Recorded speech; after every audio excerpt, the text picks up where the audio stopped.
Bismillah walhamdulillah wassalatu wassalamu ala rasulillah amma ba'd fassalamu alaykum wa rahmatullahi wa barakatuh. Les épreuves sont-elles toujours un châtiment? Nous savons que tout ce qui arrive dans cet univers est le fruit de la volonté d'Allah Azza wa Jal, le bien comme le mal. Il aime le bien, il l'agrée, il n'aime pas le mal, mais si le mal a lieu, et c'est le cas, c'est parce que Allah l'a voulu. Cela fait partie du tawhid de croire en cela.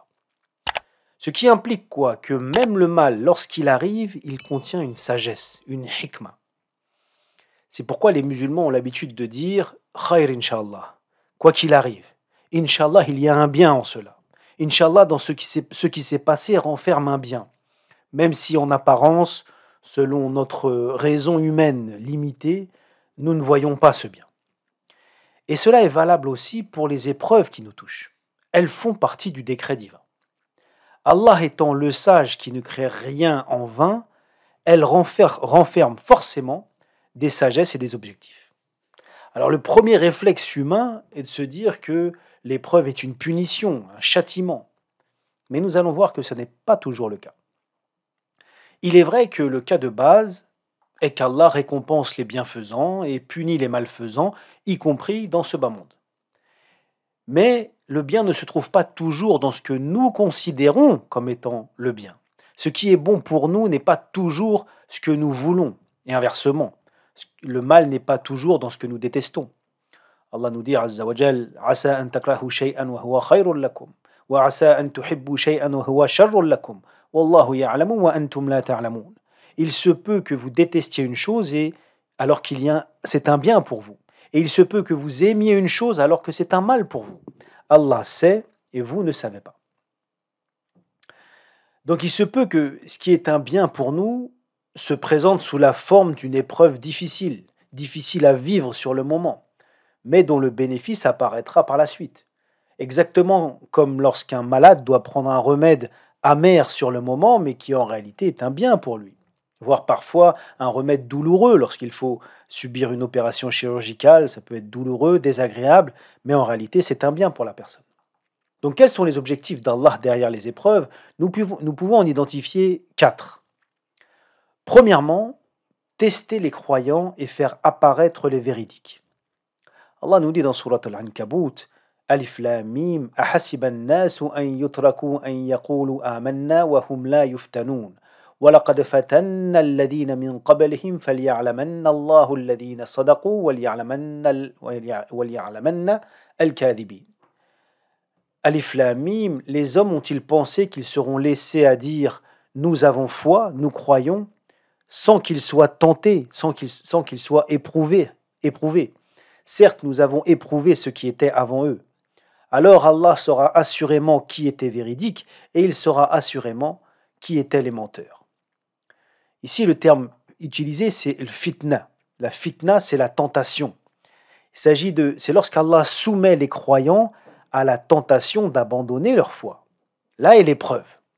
Alors cela peut être par le biais de ce qu'ils aiment et ce qui les attire, comme le pouvoir, le confort matériel, l'argent, etc. Mais cela peut être aussi par les épreuves. Dans l'épreuve, le croyant il peut se mettre à douter du secours d'Allah, peut être tenté d'oublier ses soucis dans les péchés, l'alcool, la drogue et autres. Et parfois, ce sont des épreuves qui découlent directement de sa foi ou de son engagement pour elle. Tout comme les épreuves qu'ont connues nos grands savants, nos grands imams, tels qu'Abu Hanifa, Malik, Ahmed, l'imam Ibn Taymiyyah, Al-Bukhari et beaucoup d'autres, quasiment tous les savants, qui ont subi l'oppression de pouvoirs injustes en raison de leur foi et de leurs avis. Ou tout simplement, pour revenir à des exemples plus simples, la jeune fille qui se voit discriminée en raison de son foulard, de son voile. Alors là, pour ce genre d'épreuve, la tentation est encore plus grande d'abandonner la cause de l'épreuve, qui est la foi.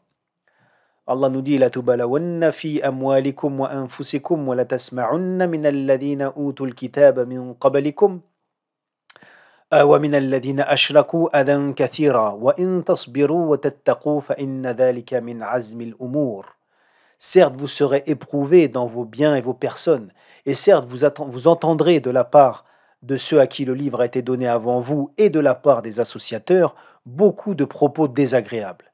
Mais si vous êtes endurant et pieux, voilà bien la meilleure résolution à prendre. Voilà un des objectifs qui peut être contenu dans une épreuve. Une deuxième possibilité, l'épreuve peut servir à permettre à l'éprouvé de purifier ses péchés, lui donner une occasion de purifier ses péchés. Parce que dans l'épreuve, il y a une récompense qui est le pardon d'Allah et l'effacement des péchés que tout être humain commet, hormis les prophètes. Et ces péchés pour lesquels la personne ne s'est pas repentie et dont les bonnes actions, que ces bonnes actions n'ont pas effacé. En effet, le prophète sallallahu alayhi wa sallam dit dans un hadith rapporté par Al-Bukhari: Ma yusibul muslima min nasabin, wala wasabin, wala hammin, wala huznin, wala adha, wala ghammin. Hatta ash-shawkati yushakuha illa kaffara Allahu biha min khatayah.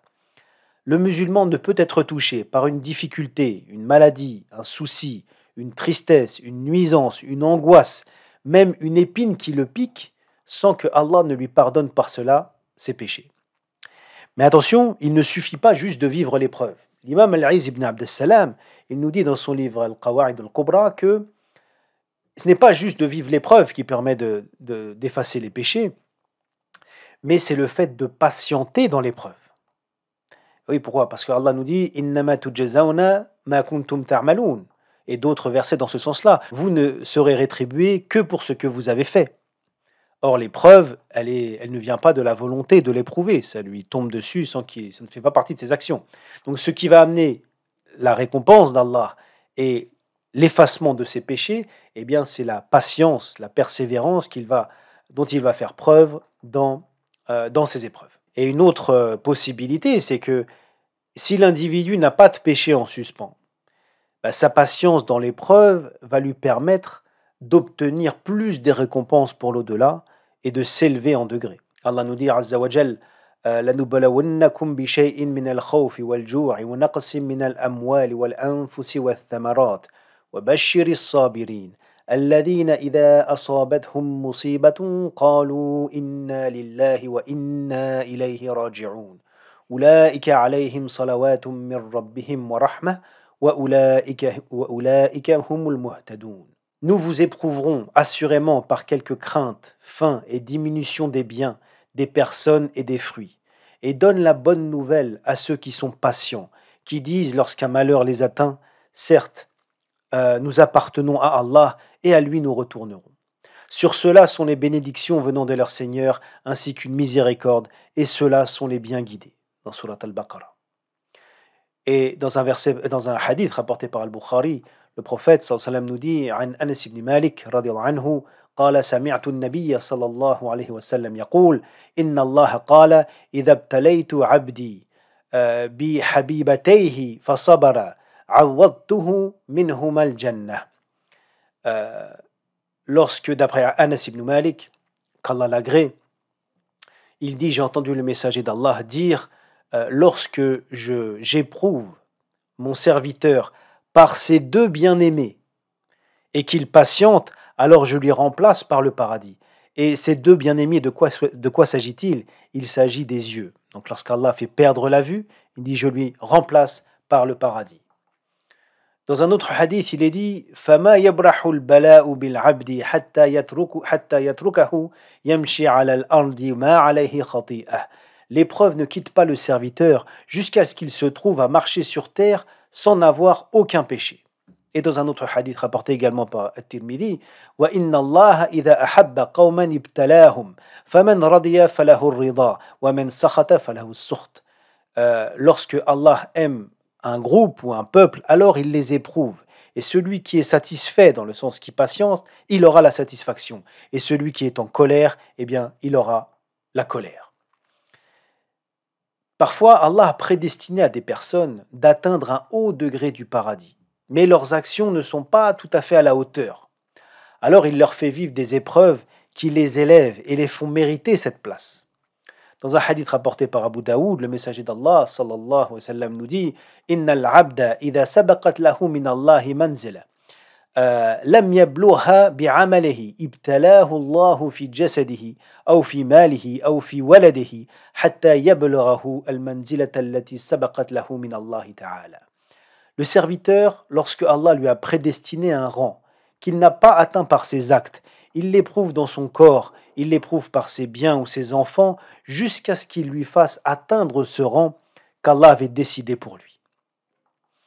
Donc les épreuves peuvent être une cause pour se faire pardonner ses péchés, ou alors être élevé en rang et gagner les hauts degrés du paradis. Là, on voit très bien que l'épreuve est un moment difficile à passer, mais qui en réalité renferme un grand bien pour la personne.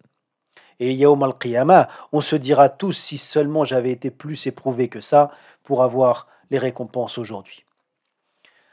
Une autre cause, troisième cause, peut être de faire prendre conscience au pécheur de ce qu'il faisait afin qu'il se repente, pour le secouer, pour l'interpeller. Allah nous dit Azza wa Jal, ظهر الفساد في البر والبحر بما كسبت أيدي الناس ليذيقهم بعض الذي عملوا لعلهم يرجعون. La corruption est apparue sur terre et dans la mer à cause de ce que les gens ont accompli de leurs propres mains, c'est-à-dire leurs péchés, afin qu'Allah leur fasse goûter une partie de ce qu'ils ont œuvré. Peut-être reviendront-ils, dans le sens se repentiront-ils vers Allah. L'imam al-Qurtubi dit dans son tafsir Zadul Ma'ad, Zadul Masir, afwan, il dit quatre avis existent sur la nature de cette corruption qui est apparue sur terre et dans la mer. Ça peut être moins de baraka, un manque de baraka, de bénédiction, c'est l'avis de Ibn Abbas. Aussi la propagation des péchés. Troisièmement, le shirk. Quatrièmement, l'absence de pluie, la sécheresse. À cause de ce que les gens ont accompli de leurs propres mains, donc des désobéissances qu'ils ont accomplies, afin qu'Allah leur fasse goûter une partie de ce qu'ils ont œuvré, c'est-à-dire en rétribution d'une partie de ce qu'ils ont fait. Le manque de baraka, la sécheresse, sont une punition pour leurs actes. De même, tomber dans le péché, puisqu'il y a aussi la propagation des péchés, qui peut être cette corruption-là, eh bien, c'est aussi une rétribution pour avoir commis d'autres péchés. C'est-à-dire que la punition d'avoir commis des péchés est qu'Allah nous fasse tomber dans d'autres péchés. Allah dit aussi وَمَا نُرِيهِم مِّنْ آيَاتٍ إِلَّا هِيَ أَكْبَرٌ مِّنْ أُخْتِهَا وَأَخَذْنَاهُمْ بِالْعَذَابِ لَعَلَّهُمْ يَرْجِعُونَ. Chaque signe que nous leur montrions était plus probant, plus clair que son précédent. Et nous les saisîmes par le châtiment afin qu'ils reviennent vers nous. Dans Surat al-Zukhruf. Vous voyez, afin qu'ils reviennent vers nous. C'est comme si Allah veut nous secouer. Et il nous envoie une épreuve pour qu'on se remette en question, pour qu'on relativise les biens de ce bas monde ou ce que l'on a commis avant.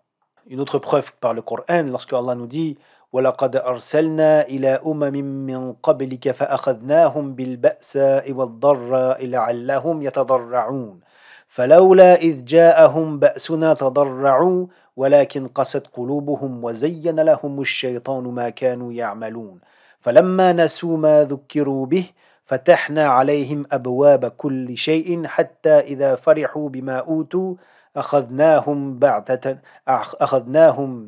بغتة فإذا هم مبلسون. Nous avons certes envoyé des messagers aux communautés avant toi. Ensuite, nous les avons saisis par l'adversité et la détresse, afin qu'ils implorent la miséricorde. Pourquoi donc, lorsque notre rigueur leur vint, n'ont-ils pas imploré la miséricorde? Mais leur cœur s'était endurci, et le diable enjolivait à leurs yeux ce qu'ils faisaient. Puis, lorsqu'ils eurent oublié ce qu'on leur avait rappelé, nous leur ouvrîmes les portes donnant sur toute chose, c'est-à-dire l'abondance. Vous voyez, ça c'est l'inverse. Nous leur avons donné l'abondance, et lorsqu'ils eurent exulté de joie, en raison de ce qu'il leur avait donné, nous les saisîmes soudain et les voilà désespérés. Vous voyez, Allah nous dit quoi dans ces versets? Qu'il a envoyé des épreuves au peuple pour qu'ils implorent le pardon, pour qu'ils reviennent vers Allah. Et ensuite, lorsqu'ils se sont complètement oubliés, eh bien Allah leur a donné l'abondance. C'est l'inverse. L'abondance, la tranquillité, tout va bien. Ça, c'est la pire des situations. Allah laisse la personne s'égarer, lui envoie pas d'épreuves. Il a l'impression que tout va bien pour lui. Jusqu'au jour où il meurt, et là, il est saisi et il doit rendre les comptes. Quatrième cause possible d'une épreuve, là, c'est le châtiment et la justice d'Allah qui s'abat. Il s'agit du cas où une personne ou un groupe, après avoir reçu les avertissements, s'entête et ou sont allés encore plus loin dans la désobéissance et le kufr. Alors Allah envoie l'épreuve afin d'appliquer sa justice et les détruire à cause du mal qu'ils ont commis. Là, bien sûr, dans ce cas-là, l'épreuve est un châtiment.